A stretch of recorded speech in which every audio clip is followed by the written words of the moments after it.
Today I want to talk to you about hypnosis for the fear of flying. Now, a lot of people say they have a fear of flying, and in the hypnosis method that I use, we address fears and phobias separately. So, a phobia would be that I am afraid of flying, but I have no reason to be. I just am in general afraid of flying. Um, the type of people who say, like, it's not natural to be up in the air moving that fast, or the type of people who other people like to point out your life is more in danger on the highway than it is in the airplane and you don't care. So that would be considered a phobia. Whereas a fear, whether it's of flying or anything else, is based in a reality that actually happened.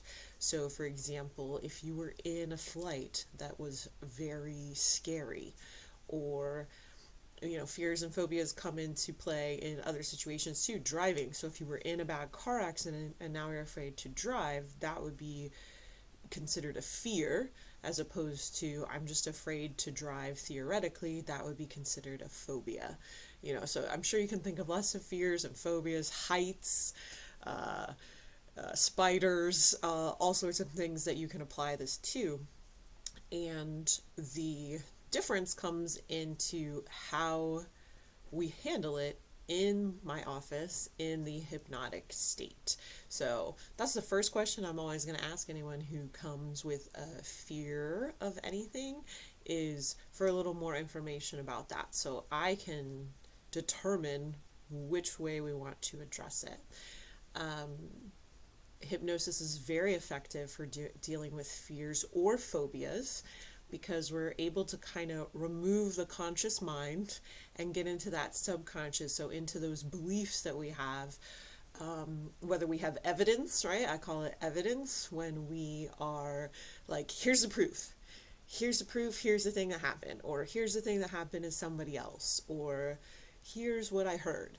But we tend to delete the proof that doesn't prove our point, right? So we do that in our conscious awake life, and we also do that in our subconscious life when we say, kind of, here's my evidence, but we tend to delete the evidence, and that comes from your original primal brain, right? The negative evidence is what keeps me alive. Like, there's a panther over there. That's my proof that I need to run or I need to hide.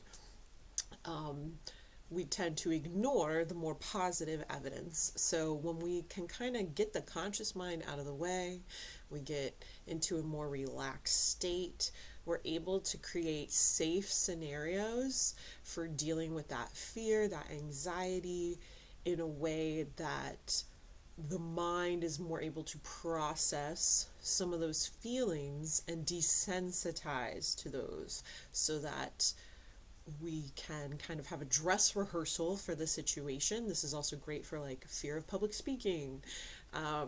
So we're able to desensitize to those circumstances that give us the fear, that give us the anxiety, that makes our palms sweat. And